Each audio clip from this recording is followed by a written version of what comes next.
how is a machine able to think like a human being? Like, just to narrow down what we've discussed a little bit.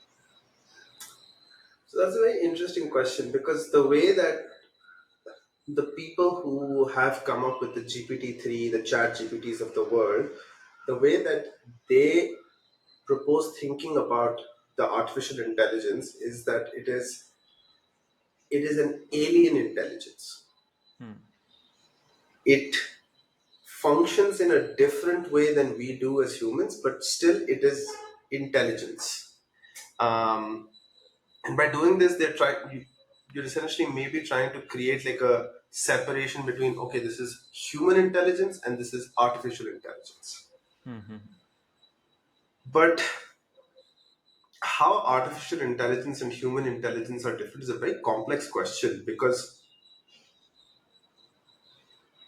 what we do as biological organisms is the template for what we are uh, innovating with on artificial intelligence. So like we couldn't have come up with we couldn't have come up with artificial intelligence without having first access to the human brain and understanding how the human brain works, and then using that as a template to do this, right?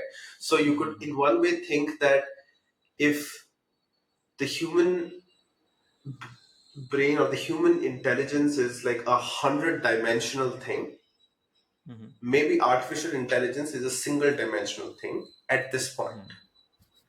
In the Right. future, maybe the number of dimensions can increase. But a crucial difference is that we formulate. So, when human beings are born, we are not born intelligent. We're born with pretty much an empty brain, Hmm. with very few things embedded within us. And this is quite different from how like other animals like cats and dogs are born. Cats and dogs are born, and then within 2 to 3 months, their parents, like the cat mom or the dog mom, like they take like 2 to 3 months of uh, time to fine tune the animal onto their surroundings, and after that they're good to like live independently.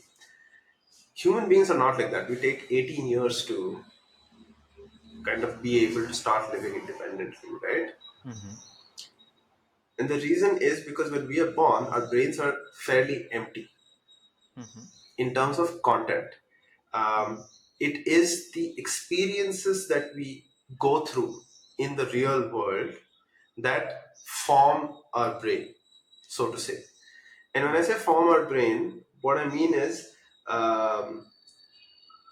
due to some genetic predispositions that I may have, okay, and due to the environment that I am surrounded in, my family life, my friends' life, where I'm living, and all of that, due to the culture that is around me, there are differences to what I pay attention to in what happens to me. Like, Hmm. of the things that are happening to me, there are certain things that I pay more attention to versus somebody else maybe like you, right? Hmm. And those differences is what encodes kind of intelligence into the brain. Right. Um, and it is those differences that make us unique. We're not Yeah. born intelligent. We kind of like fine tune on the universe around us. And the way we update also is only through action. So, like when we do something, the brain kind of like it's constantly self correcting. And it is that constant self correction that we kind of learn from. Whereas the way that artificial intelligence is built, at least for now, is it is trained on a vast amount of data, truly vast amount of data, but then it is kind of stuck in that. After that, it's like, okay, this is the intelligence that I have, and I'm going to use that to like predict things like as like whatever you give it to me as an input, I will use this knowledge that I have and try to tell you what I think the answer could be. It isn't self correcting. And part of the Hmm. reason it isn't self correcting is because it is out of touch with reality, right? It's only connect with reality is the data that human beings have created. So it does Right. not know what reality is. As of now at least, we are the only beings that are in touch with reality and also in touch with the symbolic universe that we call language. Whereas Uh, an AI is That's only connected to the language. that's interesting. Because I'm curious where the distinction between what's imagined in language, uh, c- sorry, the symbolic representation and versus the biological one, let's say, is what you're the distinguish. I'm just curious, like how you can tell how a machine can tell the difference in language, because language is also like a symbolic representation of the world, Yeah, yeah, and even to represent ideas, that's a quite a but okay, but uh, going on to another related question though, um, if how is it able to reason through abstract, seemingly abstract questions then, because an AI can do that, and ChatGPT, at least the latest version as well, can has enhanced reasoning capabilities. yeah. How is this related? How is it able to do that? Like how is that related to this as well? So, so the point that we made previously about the symbolic universe and the non-symbolic universe Hmm. is is relevant here. Hmm. And so, how do you differentiate between? So, biology is real, whereas the thing that ChatGPT and all of that do for now is symbolic.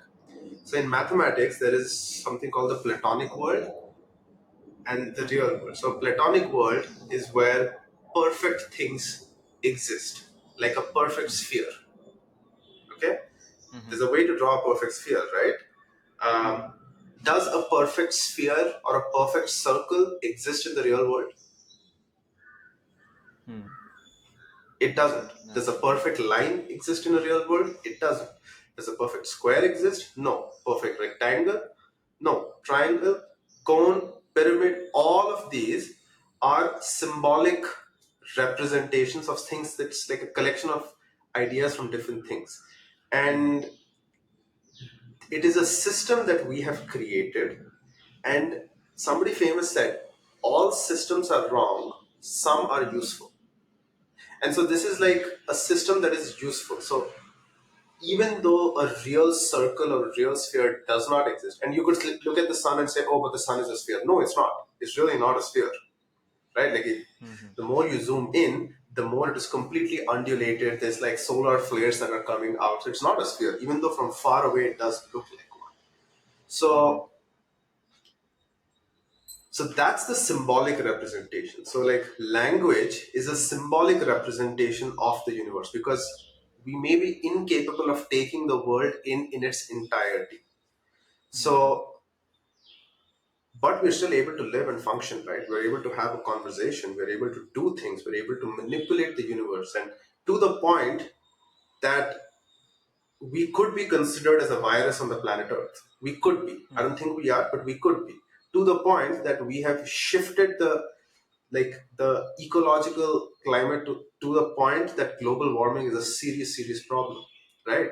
So even though we comprehend the universe only symbolically, we are still Hmm. able to use that system to affect the real world, Hmm. Hmm. right? So what we are then doing is you could make a point that every thought I have, okay, everything that I'm saying, what I'm doing is I have a context in my brain. You could Hmm. call my ego the context that I always keep active. Hmm. Okay. And whenever I'm saying something, whenever I'm having a thought, it is a function of all of the previous contexts that I have strung together. And I'm saying, okay, based on this, what is the next thought? And I'm constantly doing that, Right. right? And that's what ChatGPT is doing. Hmm. So even though it's a very simple task, so to give you a little bit more of a background, the things like GPT and ChatGPT, the language models that they're based on, they're trained on a very simple task. It's called vast language modeling. Hmm. So in vast language modeling, what you do is you take vast amounts of text, you pass it through a neural net, and then you mask 15% of the words. Hmm.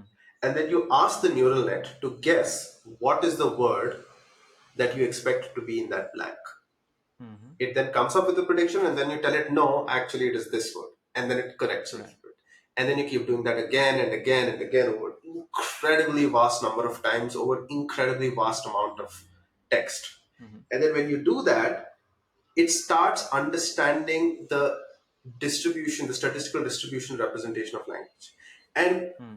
this intuitively makes sense because I'm sure you must have experienced this when you're reading a book and you come Hmm. up with a word that you don't understand. Like you don't understand the definition of it, but you're able to Yeah. guess the meaning based on the words around Right. it. Right? Yeah. So that's what this has been trained on. So the cool Right. thing is, if you take that as a basic, like just that as like the fundamental first principle, and then you like keep adding on that, maybe something as Hmm. complex as human intelligence emerges. So the reason that a chat GPT is able to reason abstractly is because maybe at the very base of things, that is what we do. We have a Hmm. context, and then using that context, we predict the next word, take Right. it to one level higher complexity. Based on the context of thoughts we have had, we predict the next thought. Take it one level further, based on the context of experiences we've had, we predict the next Okay. experience. That's fascinating. And as you build off of this, like more and more and more, it can not only guess the word, but it can also formulate the entire sentences in a much more robust way based off of Yeah, the question on yeah, various parameters like truthfulness. yes. And So truth is hard. So what is truth? hmm, Truth is hmm, something we all have a symbolic representation, right? We cannot comprehend the universe in its entirety. So we have a symbolic representation.